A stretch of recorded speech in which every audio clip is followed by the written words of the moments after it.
سيدنا محمد بن عبد الله وعلى آله وصحبه ومن والاه ولا حول ولا قوة إلا بالله رب اشرح لي صدري ويسر لي أمري واحلل عقدة من لساني يفقه قولي وسدد لساني واهد قلبي بحق سيدنا محمد صلى الله عليه وسلم دستوركم يا أهل الدرك ويا أهل الباطن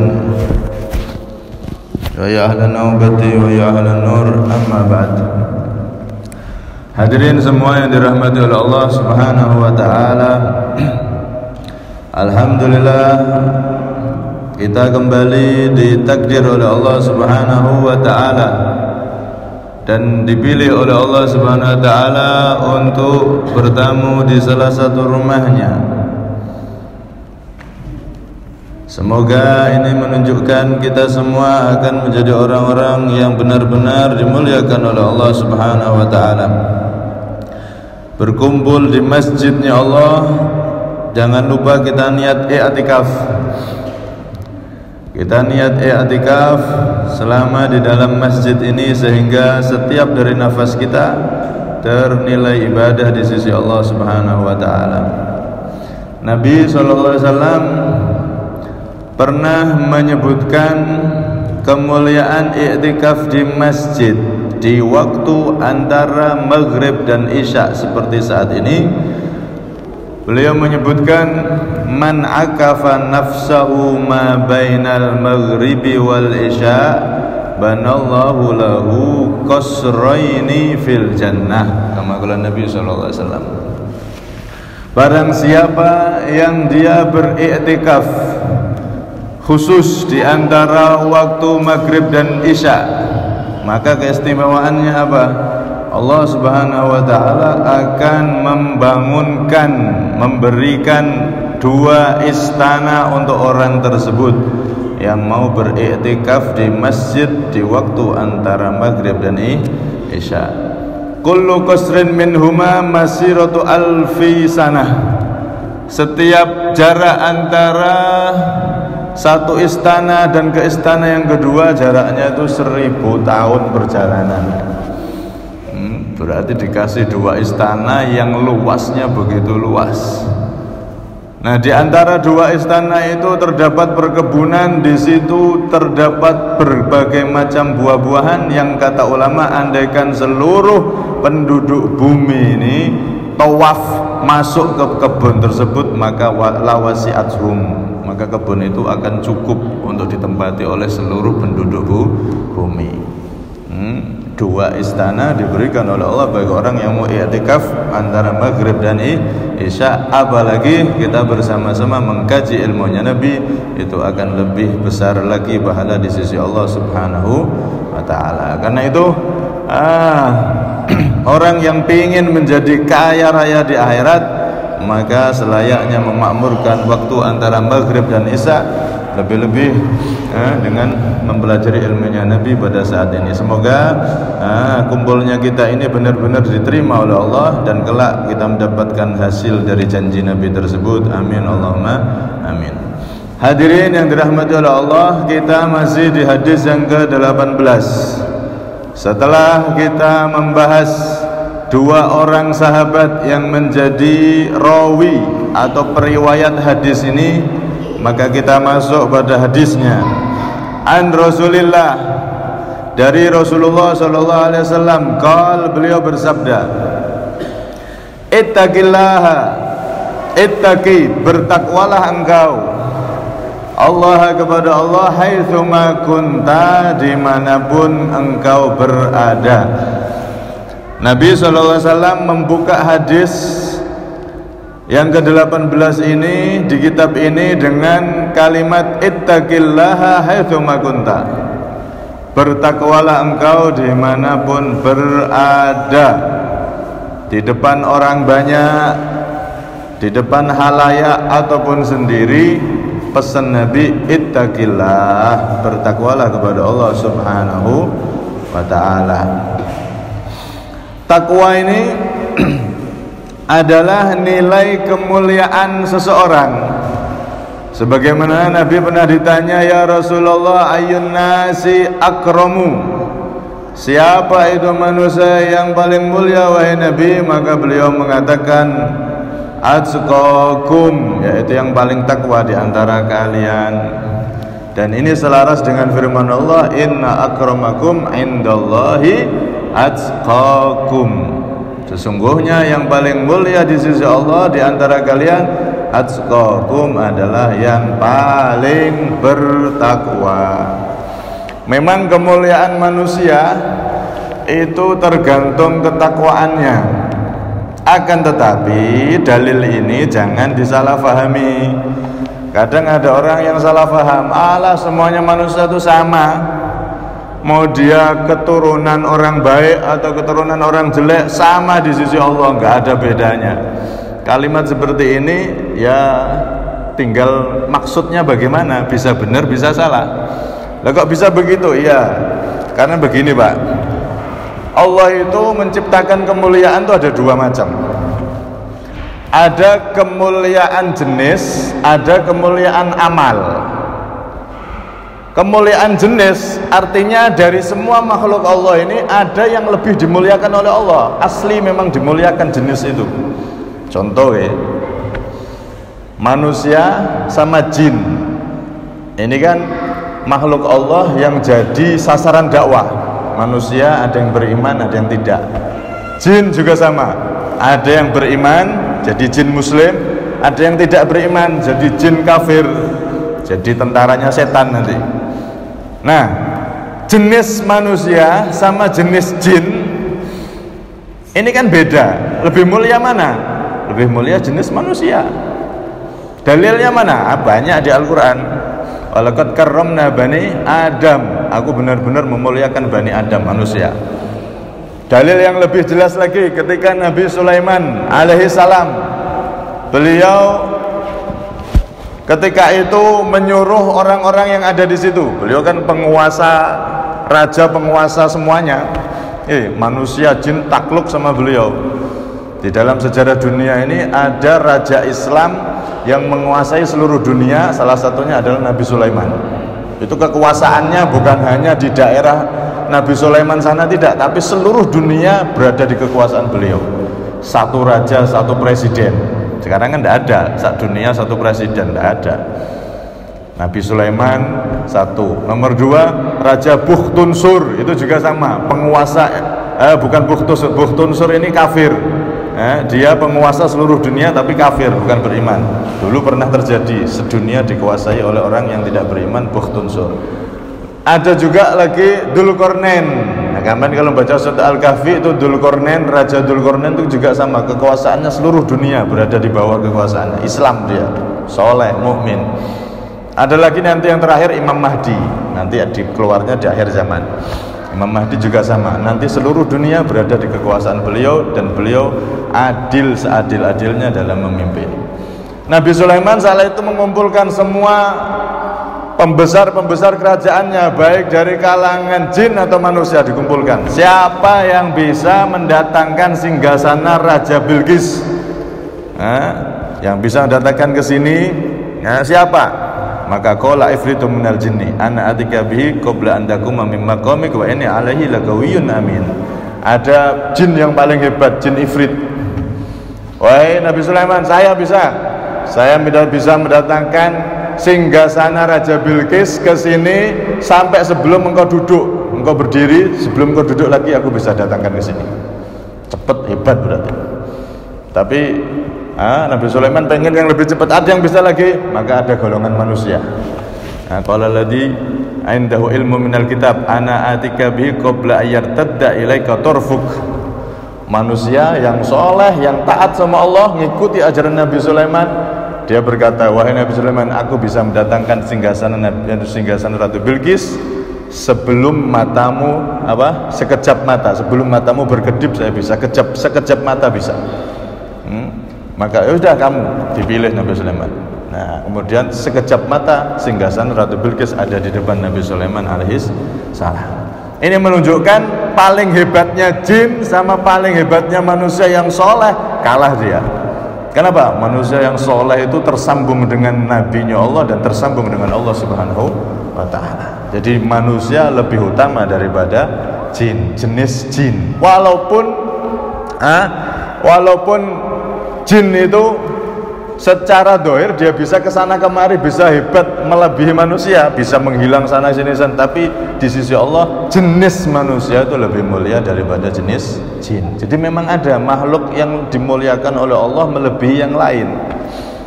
Begitu juga sama halnya dengan tempat. Bumi ini, satu planet ini sama kan, tanah, air, isinya juga tanah, air, seperti itu.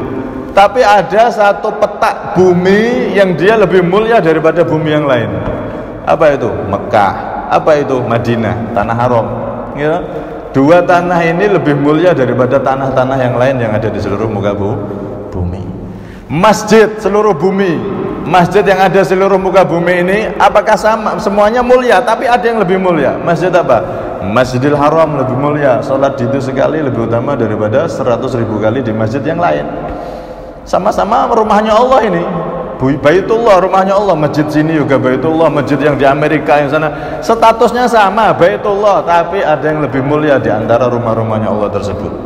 Masjid Mekah lebih mulia daripada Madinah, Madinah lebih mulia daripada Masjidil Aqsa. Salat di Madinah lebih utama, salat di Madinah sekali lebih utama daripada 10.000 kali di selain Masjid Madinah. Salat di Masjidil Aqsa lebih utama 1.000 kali daripada masjid-masjid yang lain. Ini menunjukkan antara masjid jenisnya itu ada keutamaan sendiri-sendiri, ada kemuliaan sendiri-sendiri. Begitu juga manusia. Manusia ini juga bertingkat-tingkat kemuliaannya. Jenis kemuliaannya itu bertingkat. Kalau kita ditanya orang Arab sama orang selain Arab atau ajam, mulia mana? Mulia Arab. Kenapa? Karena Quran bahasa Arab. Kenapa? Karena di Arab itu ada Nabi Muhammad. Maka Arab itu lebih mulia daripada selain Arab.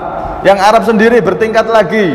Suku Quraisy sama suku yang lain, suku Khazraj, suku Aus, suku Ghifar, suku-suku ini banyak itu sukunya. Yang lebih paling mulia siapa? Suku Quraisy. Kenapa? Karena di situ ada Nabi Muhammad SAW dan seterusnya.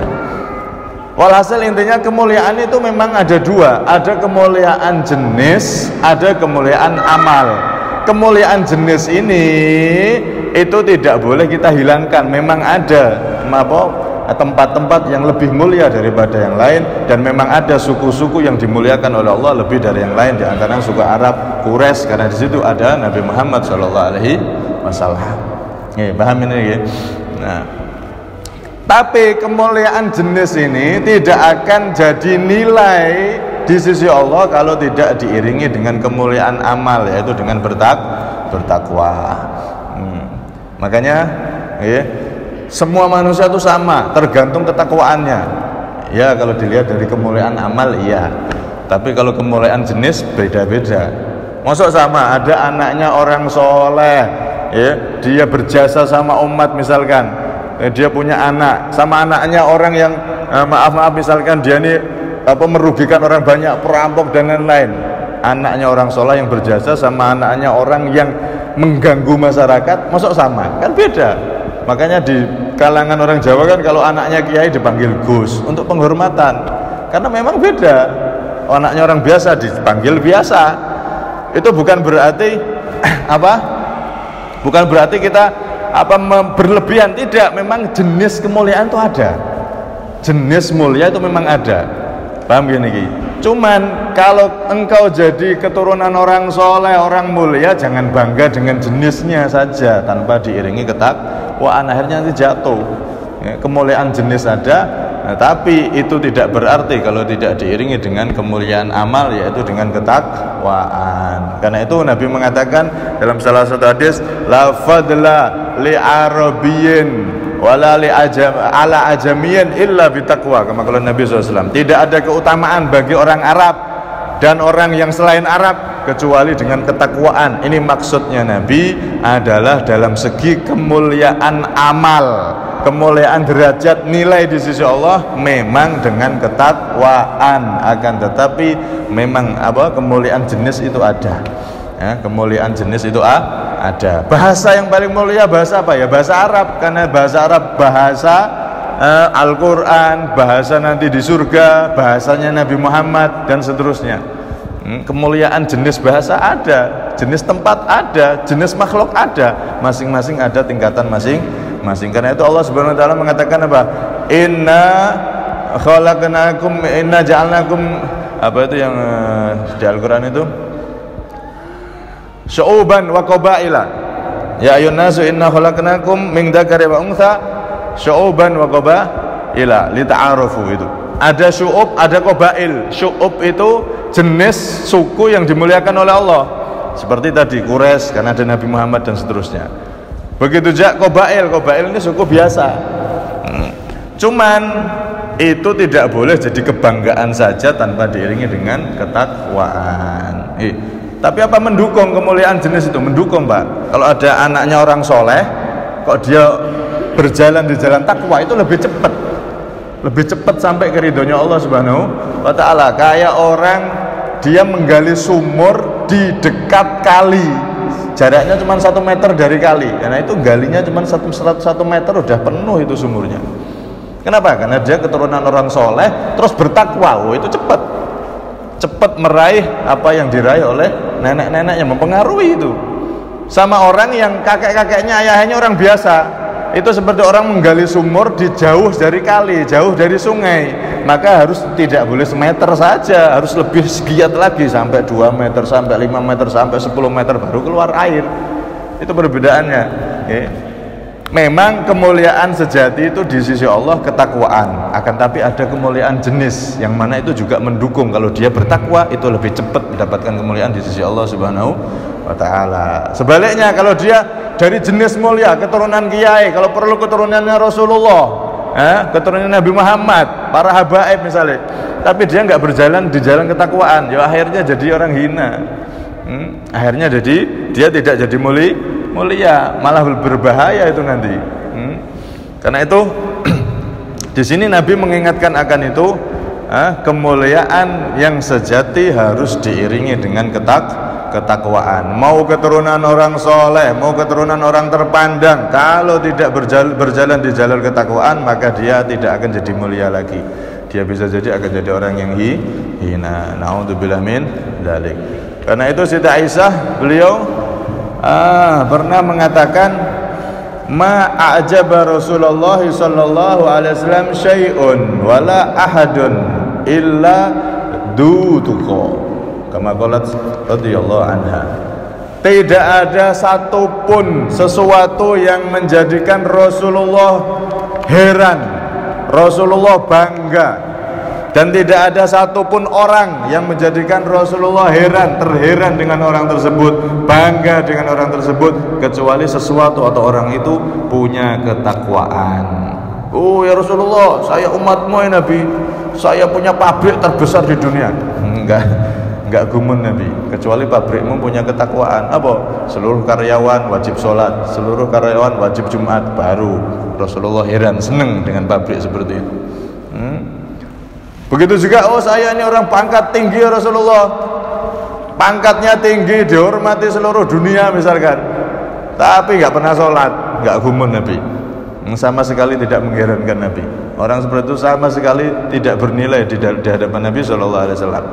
Tapi kalau dia punya ketakwaan, walaupun orang biasa, walaupun orang termiskin di dunia misalkan, tapi dia bertakwa, maka itu Rasulullah heran sama orang seperti itu. Rasulullah takjub dengan orang seperti itu. Rasulullah bangga dengan umat yang seperti itu. Ittaqillah haitsu ma kunta. Bertakwalah engkau dimanapun berada. Takwa ini apa maknanya? Imam Ghazali meringkas ada 3 makna. Takwa di dalam Al-Quran itu tidak lepas dari 3 makna ini. Kalau ada kalimat takwa, maka yang dimaksud 3. Kalau 3 ini sudah ada semua, berarti baru disebut benar-benar bertakwa. Apa itu? Yang pertama bimaknal khusyah, takut sama Allah. Hatinya pengagungan, takut sama Allah Subhanahu wa taala. Nah, takut sama Allah ini beda dengan takut sama yang lain. Kalau kita takut sama harimau, ya kita lari dari harimau itu. Kita takut sama polisi, mbak motor enek polisi, wedi melayu. Kita takut sama apapun, kita akan menjauhi itu. Tapi kalau takut sama Allah, kita akan semakin mendekat, mengagungkan Allah Subhanahu wa Ta'ala. Ini satu bermakna takut, takwa itu. Takwa itu bermakna takut. Kemudian yang kedua, takwa itu bermakna menjalankan perintah Allah dan menjauhi larangan Allah, beribadah. Ini makna kedua. Tiga-tiganya harus ada ini. Nah, berusaha menjalankan perintah Allah, menjauhi segala larangan Allah Subhanahu wa Ta'ala. Ini makna yang kedua. Dan yang ketiga, makna ketiga adalah tanzihul qalbi, membersihkan hati dari segala kotoran-kotoran hati. Jangan ada sombong, jangan ada iri, jangan ada dengki, jangan ada hal-hal yang jelek di hati kita. Kalau tiga ini sudah dilakukan, dia takut sama Allah, dia ibadah, sholat, puasa, zakat, ibadah, kemudian hatinya dibersihkan, maka ini baru orang yang seperti ini. Tiga ini sudah ada pada dirinya, baru dia disebut orang yang benar-benar bertakwa. Jadi tidak hanya ahli ibadah, ahli sholat, ahli jamaah, tapi hatinya selalu dengki sama orang, kadang benci sama orang, dendam sama orang, hatinya masih kotor. Ini belum masuk ada kategori orang yang bertakwa. Harus ibadah dohir dan hatinya juga bersih serta dia takut kepada Allah Subhanahu wa Ta'ala, baru dia tergolong orang-orang yang bertakwa. Ini takwa kepada Allah Subhanahu wa Ta'ala. Kemudian faedah dari takwa itu apa? Banyak. Di Al-Quran itu disebutkan ayat-ayat yang menunjukkan faedah takwa. Sangat banyak sekali. Di antaranya, wa may yattaqillaha yaj'al lahu makhraja wa yarzuqhu min haitsu la yahtasib. Orang yang bertakwa, setiap dia kena masalah, setiap dia dalam kesempitan, maka Allah akan selalu memberikan solusi, jalan keluar. Pasti itu kan. Orang yang bertakwa, dia beribadah secara zahir dan secara batin, hatinya dibersihkan. Setiap ada masalah apapun yang menghimpit dia di dunia ini, pasti ada solusi, pasti itu. Dan dia diberi rezeki min haitsu la yahtasib, tanpa disangka-sangka. Artinya rezekinya dijadikan mudah sama Allah. Mudah cari rezeki. Tidak sampai kerja berat banting tulang dibanting, sampai kehabisan tenaga cari rezeki buat makan aja, sampai kehabisan waktu sama keluarga, kehabisan waktu berjumpa sama anaknya, tidak punya waktu, pagi pergi, pulang malam tidur, pergi terus seperti itu. Habis tenaga, habis waktu untuk cari sesuap nasi, ya tidak suge-suge. Kenapa? Karena tidak bertakwa. Pengen cari dunia, tapi menjauhi yang memiliki dunia. Yang memiliki dunia ini siapa? Allah. Pengen dapat dunia, malah ngedol sama yang punya. Lebih. Ya, seharusnya kalau pengen dapat dunia yang berkah, bisa dinikmati, bisa jadikan bahagia dalam keluarga, yang mendekat sama yang punya dunia ini. Kerja, tapi baca stop sih, sholat, Ramadan, puasa, pasti nanti dijadikan rezekinya itu berkah dan bisa nikmat hidupnya. Tapi kalau sudah dia tidak bertakwa, tidak peduli dengan perintah-perintah Allah, sudah. Wa may ya'shu an dzikri rabbi wa may ya'shu an dzikri, apa itu di Al-Quran, barang siapa yang dia lupa kepada Allah, jauh dari Allah, maka dia akan fa inna lahu ma'isyatan dunka, dia akan mendapatkan ma'isyah, kehidupan yang sempit. Nah, jauh dari Allah, sempit hidupnya. Walaupun rumahnya lebar, tapi terasa sempit, gak ada bahagia-bahagianya, sumpek kok. Walaupun kendaraannya mewah, tapi terasa sempit. Masalah, pusing, sumpek terus hidupnya. Rekreasi sana sini, hilang sumpek, sedih loh. Mari balik lagi ke rumah, sumpek lagi. Masalah ini, masalah itu, hidupnya tidak ada bahagia-bahagianya. Rumahnya begitu besar, terasa sempit. Kenapa? Karena dia menjauh dari yang memiliki kebahagiaan, yaitu Allah Subhanahu wa Ta'ala. Karena itu kalau pengen bahagia, rezekinya bisa dinikmati, bahagia sama keluarga, kerja, bisa berjumpa sama anaknya, bisa punya waktu sama istrinya, kan harusnya begitu. Wong hidup masuk yo dari pagi kerja, pulang malam, tidur kok malam makan, kerja lagi, tidak pernah main sama anaknya, tidak pernah berjumpa sama keluarganya, ketawa-ketawa sama keluarga, tidak punya waktu, buruan kok tanpa henti. Maka seperti ini kehidupan yang sangat sempit, kehidupan yang sia-sia. Hidup kok tidak dinikmati, nggak punya waktu sama keluarga dan seterusnya. Alhamdulillah amin. Karena itu kembali ke jalan Allah, taat sama Allah, maka akan diberi keberkahan, keberkahan umur, keberkahan rizki, keberkahan keluarga, dan diberi kebahagiaan di dunia sebelum kebahagiaan hakiki kelak di akhirat dikumpulkan lagi di surganya Allah Subhanahu wa taala. Syaratnya apa? Takwa, takut, taat kepada Allah Subhanahu wa taala. Di antara lagi faedah takwa banyak di Al-Qur'an ini, kita sebutkan sedikit aja ya. Tsumma nunajjil ladzina taqaw wa nadharu adh-dhalimina fiha jithiyya. Wa in minkum ila wariduha. Semua manusia ini nanti di akhirat akan melewati sirat, atau bahasa terkenalnya yang jembatan Sirotol Mustaqim. Nah, itu para ulama, ada ulama ahli tafsir mengatakan jembatan Sirotol Mustaqim itu terbuat dari satu helai rambut yang disigar, dibelah jadi 7. Satu helai itu jadi jembatannya. Sudah kecil banget, ya. Rambut satu dibelah jadi 7. Satunya ini yang menjadikan jembatan.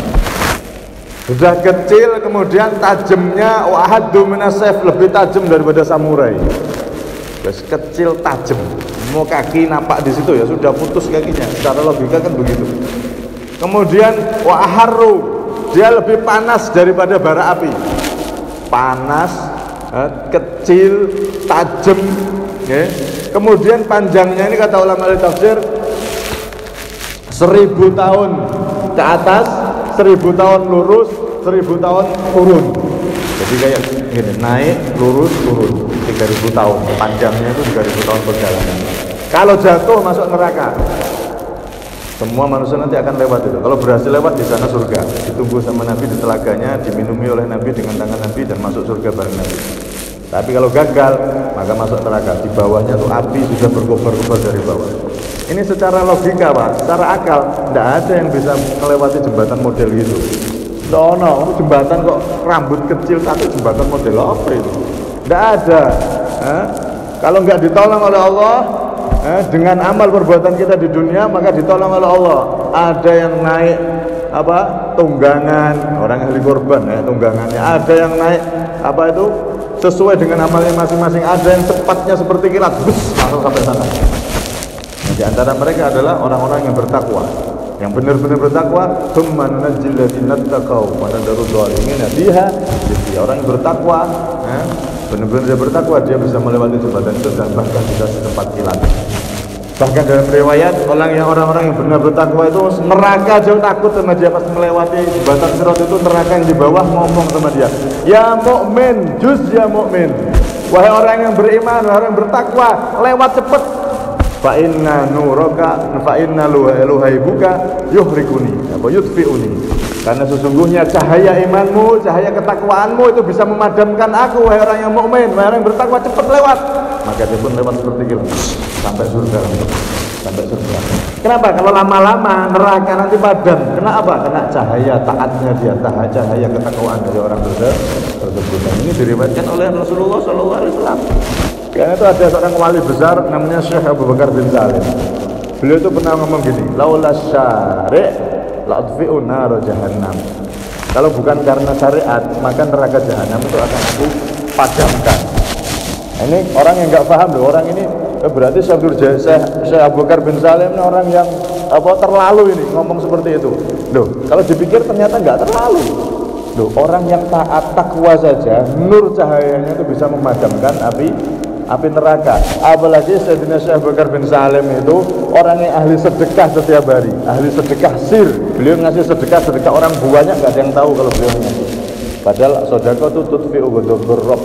Ya, as-sedekah itu sir tutfi'u ghadabar rabb. Sedekah sir, Sedekah ke orang yang dia nggak tahu kalau kita yang ngasih, kita sembunyikan itu bisa memadamkan murkanya Allah. Murka Allah itu lebih dahsyat daripada api neraka. Murka Allah saja bisa padam dengan sedekah sir, apalagi api neraka. Karena itu omongan seperti itu dari orang-orang soleh itu wajar, karena mereka ahli ibadah, ahli sedekah, ahli bertakwa kepada Allah Subhanahu wa Ta'ala. Sampai seperti itu, neraka sampai takut. Juz ya mukmin, wahai mukmin, orang yang bertakwa, orang yang benar-benar bertakwa, cepat lewat, jangan lama-lama, langsung. Karena kalau lama-lama nanti cahaya ketaatanmu, cahaya ketakwaanmu bisa mematikan aku, kata neraka.